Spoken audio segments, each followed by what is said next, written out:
गोपाला भजो गिरिधर गोविंद गोपाला भजो मुरली मनोहर नंद लाला भजो मुरली मनोहर नंद लाला भजो गिरिधर गोविंद गोपाला भजो गिरिधर गोविंद गोपाला भजो मुरली मनोहर नंद लाला भजो मुरली मनोहर नंद लाला भजो गिरिधर गोविंद गोपाला भजो गिरिधर गोविंद गोपाला भजो मुरली मनोहर नंद लाला भजो मुरली मनोहर नंद लाला भजो गिरिधर गोविंद गोपाला भजो गिरिधर गोविंद गोपाला बोलिए वृंदावन बिहारी लाल की जय जय जय श्री राधे जय जय श्री राधे। सभी भक्तों से निवेदन, बहुत एकाग्रचित होकर सत्संग के प्रत्येक शब्द को पूरी एकाग्रता के साथ हृदयंगम करें। कल आपके साथ गीता के तीसरे अध्याय के 41वें श्लोक पर चर्चा शुरू की, जिसमें भगवान कहते हैं आने वाले 3 श्लोकों में कि बिना कामनाओं को मारने का मतलब उन पे विजय प्राप्त करना। विजय भाई मोबाइल की आवाज़ बंद कर लेना। ठीक भाई। बिना कामनाओं को मारे व्यक्ति को ना तत्व ज्ञान हो सकता है, ना विवेक हो सकता है, ना भगवत प्राप्ति हो सकती है। इससे पहले आपके साथ खूब चर्चा चली कि कामनाएं रहती कहाँ पर हैं। ये भी आपको काफ़ी डिटेल में बताया गया। तो कल हम चर्चा कर रहे थे कि इनको मारने का आज्ञा दे रहे हैं भगवान। क्या कहते हैं? कामनाओं को मारने के लिए सबसे पहले, बहुत ध्यान से सुनिएगा, सबसे पहले इंद्रियों को बस में करो। जब तक मनुष्य इंद्रियों को बस में रहता है, हम इंद्रियों के बस में हैं या इंद्रियां हमारे बस में हैं। जब तक हम इंद्रियों के बस में हैं, तब तक उसकी दृष्टि ना तो तत्व की ओर जाती है और न ही कल्याण की ओर जाती है, न ही विवेक की ओर जाती है। और तत्व की ओर दृष्टि गए बिना, अर्थात तत्व का अनुभव किए बिना, कामनाओं का सर्वदा नाश नहीं होता। हम सदा, इस जन्म से नहीं, अनंत जन्मों से इन कामनाओं के गुलाम बने हुए हैं। मैं ऐसा नहीं कहता हूँ क्या आप अपना कल्याण नहीं करना चाहते हैं? सब करना चाहते हैं, अपना कल्याण सब करना चाहते हैं, लेकिन अपनी शर्त पर। हम करेंगे वही जो मेरा मन कहेगा, हम करेंगे वही जो मेरी बुद्धि कहेगी। हम अपनी इंद्रियों को अपने बस में क्यों करें? हम इंद्रियों के गुलाम हैं। ये सब आप लोग बहुत भली प्रकार जानते हो। और बहुत से लोग तो ये भी सोचते होंगे कि क्या जरूरत है भगवत प्राप्ति करने की, संसार में मज़ा आ रहा है ना, ऐसे ही आते रहेंगे, ऐसे ही जाते रहेंगे। कोई ज़रूर है भगवत प्राप्ति करनी, या भगवान के लोक में जाना, अपने घर जाना वापसी? हमें तो नहीं जाना, तो कोई कंपल्सरी नहीं है। आप और हम लोग 84 लाख योनियों में अब तक भटकते आए हैं, आगे भी भटकते रहेंगे। तो मनुष्यों की प्रवृत्ति इंद्रियों से होती है। सबसे पहले इंद्रियों को विषयों में, व्यक्ति इंद्रियों के विषयों में फंसता है। सबसे पहले आँख का विषय, कान का विषय, नासिका का विषय, रसना का विषय, त्वचा का विषय, जिससे उसके उन विषयों की कामना पैदा हो जाती है। और कामना सहित कर्म करने से मनुष्य पूरी तरह इंद्रियों के बस में हो जाता है। इससे उसका पतन हो जाता है। पतन तो आप समझते होंगे, परंतु जो मनुष्य इंद्रियों को बस में करके निष्काम भावपूर्वक कर्तव्य कर्म करता है, उसका शीघ्र उद्धार हो जाता है। अब डिसाइड आपको और हमें करना है, हमें अपना उद्धार करना है या अभी शरीर का उद्धार करना है, परिवार का उद्धार करना है, या इंद्रियों की गुलामी करनी है। भगवान को कोई जल्दी नहीं है, ये भी ध्यान से सुनिएगा। ये तो संत महात्मा हमें बताते हैं, क्यों इस भवाटवी में फंसे हुए हो, बार बार जेल खाने में जाना, जेल से बाहर आना, नरक स्वर्ग योनियों में भटकना। मनुष्य शरीर भगवान की कृपा से मिला है। तो कल हम चर्चा कर रहे थे कि विवेक और तत्व ज्ञान दोनों स्वतः सिद्ध हैं।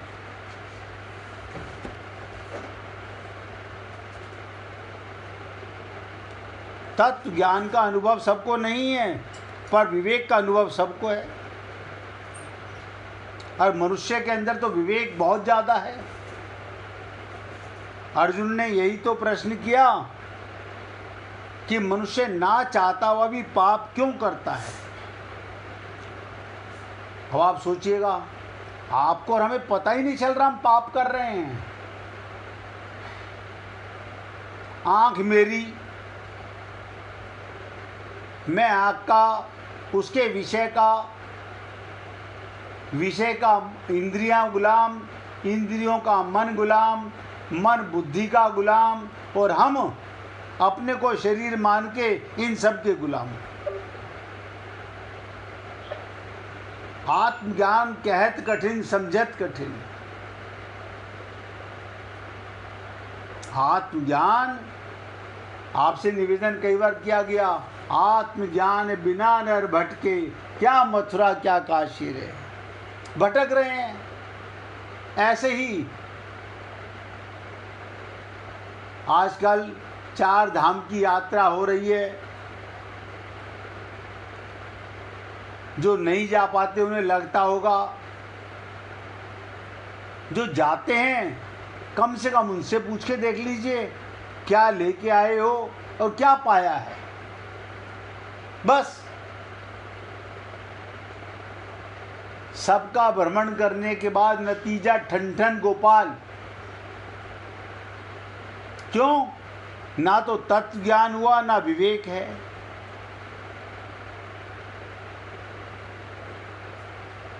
तो अर्जुन का प्रश्न था कि मनुष्य ना चाहता वही पाप क्यों करता है? जब विवेक है और इस विवेक से भी वो पाप और पुण्य दोनों को जानता है। आप और हम लोग इतना तो जानते हैं ना कि पाप क्या है, पुण्य क्या है, सब जानते हैं। पाप ना करने की इच्छा विवेक के बिना नहीं होती, परंतु ये कामनाएं, इच्छाएं, इंद्रियों की गुलामी उस विवेक को ढक देती है। यानी विवेक तो है, ये ज्ञान तो है, ये मैं गलत कर रहा हूँ, लेकिन गुलामी है, किसी कारण से कर रहे हैं। वो गुलामी कहाँ पर है? विवेक होते हुए भी पाप कर रहा है।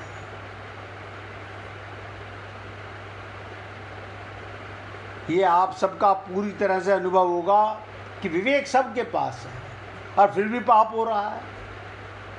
सिर्फ एक ही कारण है, इंद्रियों की गुलामी, कामनाओं की गुलामी, इच्छाओं की गुलामी।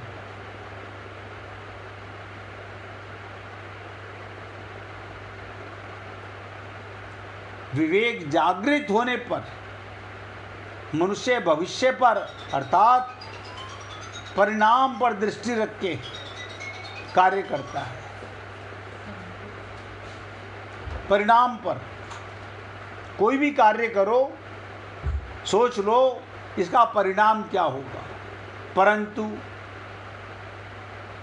परंतु कामनाओं के विवेक ढक जाने के कारण परिणाम की ओर भी दृष्टि नहीं जाती। जेल में जाना पड़ेगा, हाँ चले जाएंगे, आज तो मजा आ रहा है, आज तो ममता मजा आ रहा है, मोह का मजा आ रहा है, आसक्ति का मजा आ रहा है।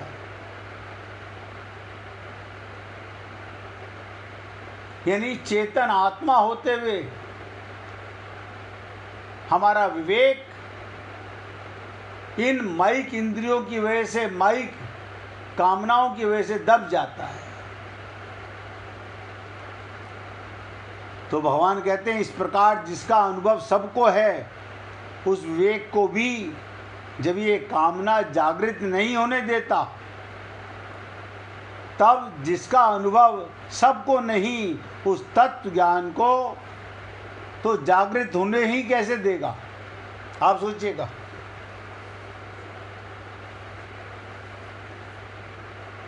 जब कामनाएं विवेक को जागृत नहीं होने देती, विवेक पे ढक्कन ढक दिया, उस तत्व ज्ञान को जागृत कैसे होने देंगे? आपको आत्मज्ञान कैसे हो सकता है? सोचिएगा, जब विवेक ही नहीं जाग रहा, विवेक के ऊपर ही पत्थर पड़ गए कि मैं पाप कर रहा हूं कि मैं पुण्य कर रहा हूं। लोग क्या कहते हैं, क्या अपने परिवार का काम करना पाप है? किसने कहा पाप है? पाप तो ये है कि हम ममता में कर रहे हैं।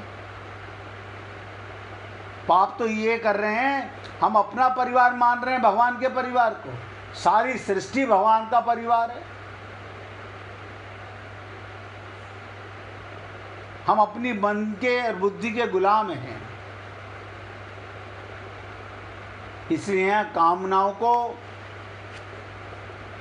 विवेक, ज्ञान और विज्ञान दोनों का नाश करने का बताया। एक कामनाएं, कहते ना, बहुत तरसाया तुझे तेरी हसरतों ने, बहुत तरसाया तुझे तेरी हसरतों ने, तू भी कुछ अब इन्हें तरसता हुआ छोड़ दे। अनंत जन्म हो गए भाई, मैं क्या बताऊं। आप और हम लोग, ऐसी कोई योनि नहीं होगी संसार में जहां आप और हम लोग नहीं गए हैं। ऐसा कोई लोक नहीं होगा परमात्मा के लोक को छोड़कर, भगवत प्राप्ति को छोड़कर, माया के बंधनों में अनंत जन्मों से बंधे पड़े हुए हैं।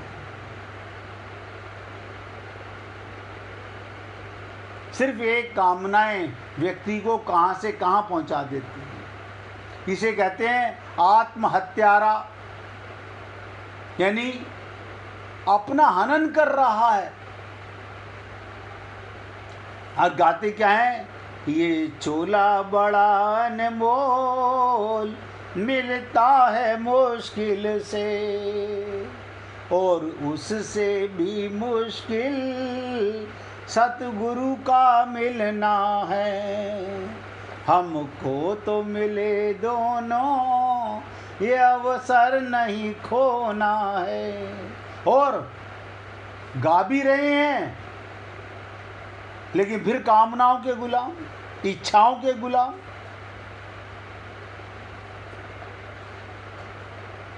इसे पूरी एकाग्रता के साथ सुने। वास्तव में कामनाएं ज्ञान और विज्ञान का नाश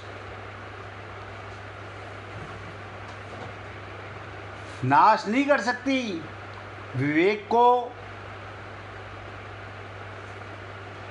और तत्व ज्ञान को नाश तो नहीं कर सकती, लेकिन उन पर ढक्कन ढक देती है। जैसे हमारे, ये सबका अनुभव की बात बताने जा रहा हूँ, हमारी ममता, हमारा मोह, हमारी आसक्ति, जानते हुए कोई नहीं, अपना बेटा है, अपनी बेटी है, ये छोटा मोटा तो सब चलता रहता है, जानते हुए प्रकट नहीं होने देती। यानी ना तो विवेक जागेगा, ना तत्व ज्ञान होगा। हाँ, सुनोगे जरूर, याद नहीं रहेगा, और ना इच्छा जागेगी। क्यों? कल्याण करने की इच्छा नहीं, नहीं, काम चल रहा है ना ठगाई से। जब ठगने से हम अपनी दृष्टि में तो ये समझ ही लेते हैं भगवान ठगे जा रहे हैं, हमारी इच्छाएं पूरी कर रहे हैं। मतलब आपकी इच्छाएं संसार के जूता चप्पल खाने की है, आने की और जाने की है, मरने की है, भगवत प्राप्ति की इच्छा नहीं है।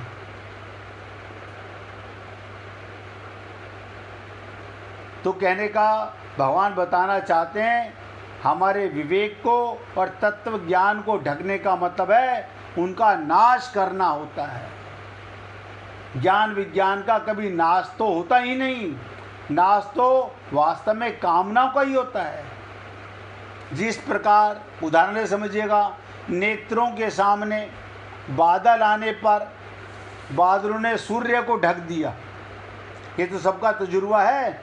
काली बदली आई, अंधेरा छा गया, सूर्य को ढक दिया। सूर्य को नहीं ढक दिया, हमारी आंखों पर पर्दा पड़ गया। ध्यान दीजिएगा, हमारी आंखों पर पर्दा पड़ गया।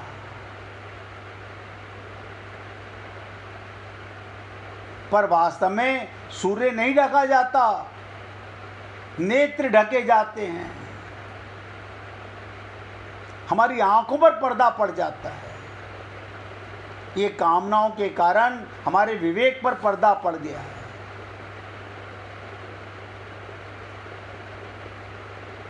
इसीलिए आपसे निवेदन किया गया कि कामनाओं के कारण ज्ञान, विवेक और तत्व ज्ञान पर ढक्कन पड़ गया। यानी अगर मैं आत्मा हूँ तो विवेक मेरे पास है, लेकिन दोनों का पता नहीं।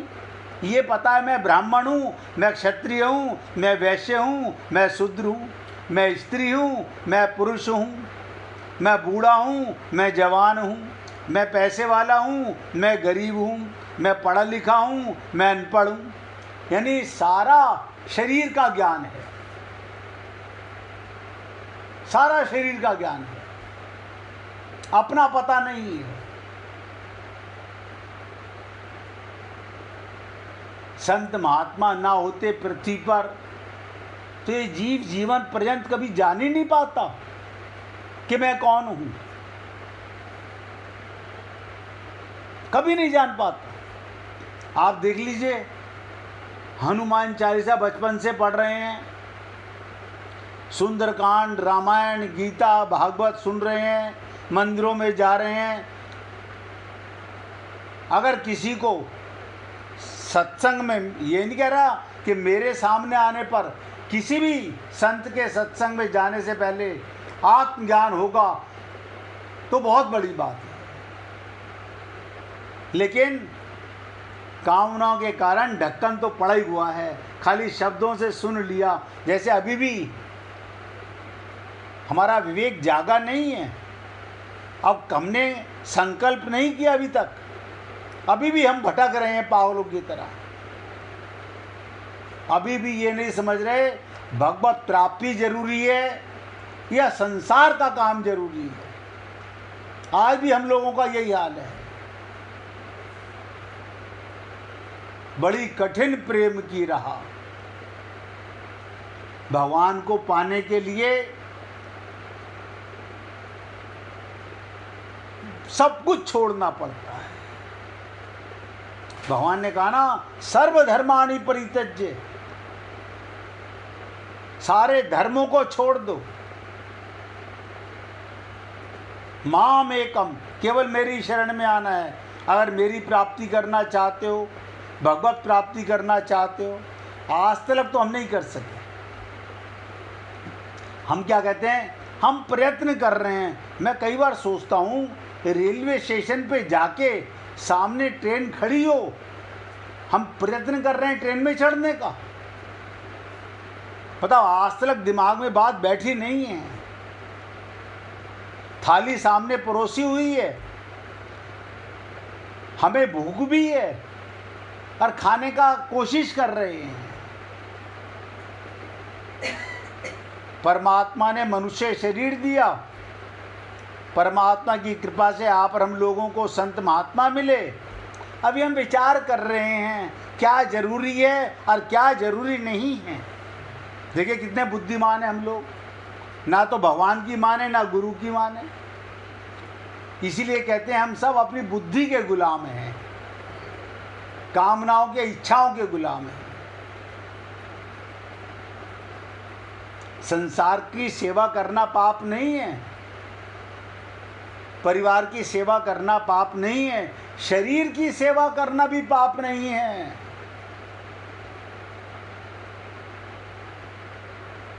इनमें आसक्त होना पाप है।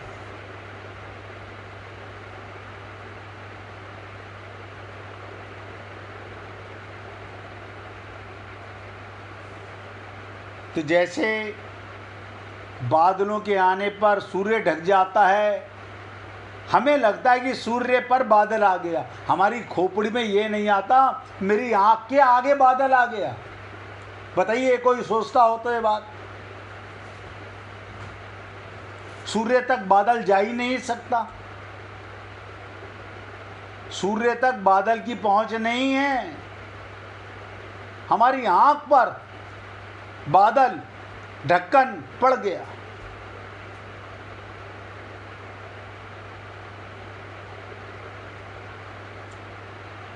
तो आज और ध्यान से सुनिएगा, ना तो विवेक ढका जाता है, ना तत्व ज्ञान ढका जाता है। तो ढका क्या जाता है, हमारी बुद्धि में पत्थर पड़ जाते हैं, हमारी बुद्धि ढक जाती है। बस इतनी सी बात है।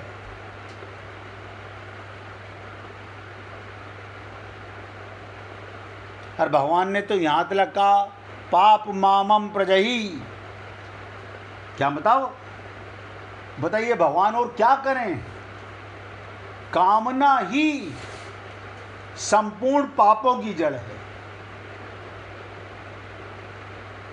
भगवान तो बता ही सकते हैं ना, आप मानो या ना मानो। हमें ये तो बहुत जल्दी ज्ञान हो जाता है, ये मेरी मम्मी, ये मेरे पापा। ना मेरे को अपना पता है ना अपने का पता है, ना अपना पता ना अपने का पता, ठगाई का सब पता है। तो संपूर्ण पापों की जड़ कामना, इसलिए कामना उत्पन्न होने से पाप होने की संभावना सदा बनी रहती है। आगे चलकर कामना मनुष्य के विवेक को ढककर उसे अंधा बना देती है, अंधा बना देती है। क्या मतलब? ममता मोह आसक्ति क्या करती है? हमारी आंख से दिखना बंद कर देती है? ना ना, ममता मोह आसक्ति हमारे ज्ञान पर पर्दा डाल देती है, अंधा बना देती है, जिससे उसे पाप पुण्य का ज्ञान ही नहीं रहता और वो पापों में लगा रहता है। इससे उसका महान पतन होता है। आप और हम लोगों को पता नहीं है। हम लोग क्या सोचते हैं, नहीं हमने ना पंडित जी बुला रखे हैं, वो पंडित जी इतने विद्वान हैं, मरने वाले को वैकुंठ भेज देंगे। पंडित जी का अपना जाना तो पॉसिबल नहीं है, वो मरने वाले को वैकुंठ भेज देंगे। मैं कई बार सोचता हूँ, तहा जीवन वो खुद ही कुछ नहीं कर सका, पंडित जी भेज देंगे। पंडित जी अपना स्वार्थ देख रहे हैं। इसलिए भगवान कामनाओं को महापापी बताकर उससे अवश्य ही मार डालने की आज्ञा देते हैं। मार डालने की हवा बताइए, क्या आप और हम लोग कभी कामनाओं को मार सकेंगे? आप कहेंगे नहीं नहीं, हमने बहुत सारी कामनाएं मारी हैं। आपको ऐसा लगेगा हमने बहुत सारी कामनाएं मारी हैं। कहने में क्या जा रहा है? कह तो सकते ही है ना कि हमने बहुत सारी कामनाओं को मारा है। एक कामना मरी है, दूसरे के गुलाम होके मरी है, वो मारना नहीं होता। एक जगह से मन हटाए दूसरी जगह लग गया है। एक इंद्रिय के गुलामी छोड़िए, दूसरे इंद्रिय की गुलामी हो गई है।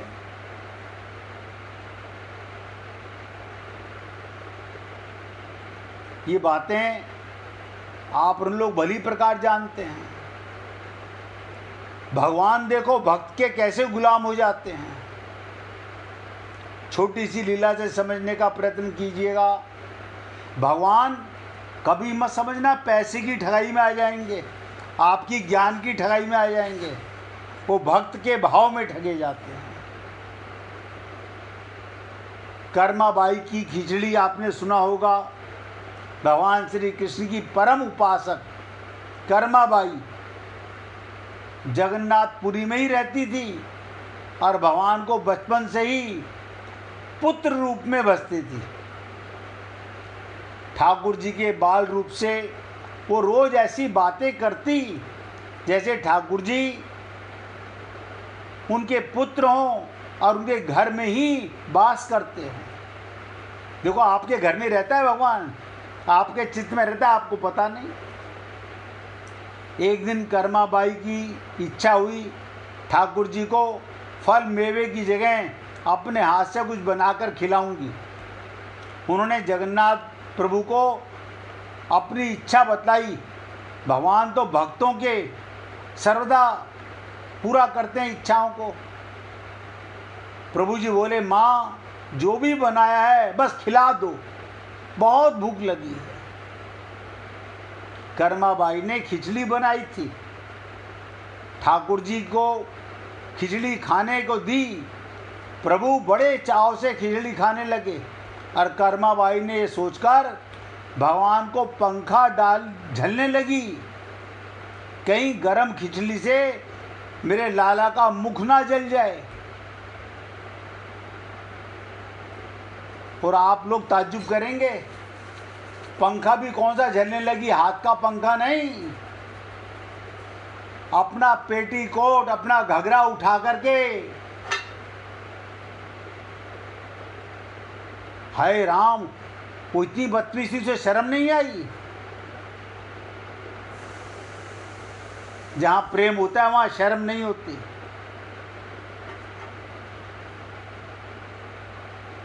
माँ की तरह पंखा झलने लगी और भगवान भक्त की भावना में भाव विभोर हो गए। भक्त वत्सल भगवान ने कहा, माँ मुझे तो खिचड़ी बहुत अच्छी लगी, मेरे लिए आप रोज खिचड़ी ही बनाया करो। क्यों? आप इतना प्यार करती हो कि मेरे को इस भाव से प्रेम करती हो कि अपने वस्त्रों से ही पंखा झलने लग गई। अब तो कर्माबाई रोजाना सुबह उठती, सबसे पहले खिचड़ी बनाती, बाकी सब कुछ बाद में करती। ध्यान दीजिएगा, भगवान भी सुबह सुबह सवेरे दौड़े आते कहते, माँ जल्दी से मेरी प्रिय खिचड़ी लाओ। रोज का क्रम बन गया। भगवान सुबह सुबह आते, भोग लगाते, अब फिर चले जाते। एक बार एक महात्मा कर्माबाई के पास आया। ध्यान दीजिएगा, महात्मा ने उन्हें सुबह सुबह खिचड़ी बनाते देखा तो नाराज होकर कहा, माता जी आप ये क्या कर रही हो? आप ध्यान दीजिएगा, सारे भक्त लोग हो। महात्मा जी क्या बोले? सबसे पहले नहा धोकर पूजा पाठ करनी चाहिए। आपको तो पहले उठते के साथ ही पेट की चिंता लगने लग गई। कर्माबाई बोली, क्या करूं महाराज, संसार जिस भगवान की पूजा अर्चना कर रहा होता है वही सुबह सुबह भूखा मेरे पास आ जाता है। उनके लिए तो सब काम छोड़कर नहाना, सब काम छोड़ करके भी पहले खिचड़ी बनाती हूँ। महात्मा जी ने सोचा कि शायद कर्माबाई की बुद्धि फिर गई है। ये तो ऐसे बोल रही है जैसे भगवान इसकी बनाई खिचड़ी के भूखे बैठे हों। महात्मा कर्माबाई को समझाने लगे, माता जी तुम भगवान को अशुद्ध कर रही हो। सुबह स्नान के बाद पहले रसोई की सफाई करो, फिर भगवान के लिए भोग बनाओ। अगले दिन कर्माबाई ने ऐसा ही किया। जैसे ही सुबह हुई भगवान आए, बोले माँ मैं आ गया, खिचड़ी लाओ। कर्माबाई ने कहा, प्रभु अभी मैं स्नान कर रही हूँ, थोड़ा रुको। थोड़ी देर बाद भगवान ने फिर आवाज़ लगाई, जल्दी करो माँ मेरे मंदिर के पट खुलने वाले हैं। फिर बोली, अभी मैं रसोई की सफाई कर रही हूँ। प्रभु भगवान सोचने लगे, आज माँ को क्या हो गया, ऐसे तो पहले कभी नहीं हुआ। जब कर्माबाई ने खिचड़ी परोसी तब भगवान ने झटपट जल्दी जल्दी खिचड़ी खाई, परंतु आज खिचड़ी में रोज वाला भाव स्वाद नहीं आया भगवान को। और जल्दी जल्दी में भगवान बिना पानी पिए मंदिर में भागे। भगवान ने बाहर महात्मा को देखा, समझ गए ये इस पंडित की पढ़ाई की कहानी है, मेरी माँ को ये पट्टी इसी ने पढ़ाई है, ये ठगाई का काम ये पंडित लोग ही सिखाते हैं। आप भी 1 मिनट भगवान का कीर्तन करो, फिर आगे की लीला सुनाऊंगा। श्रीमन्नारायण नारायण नारायण, श्रीमन्नारायण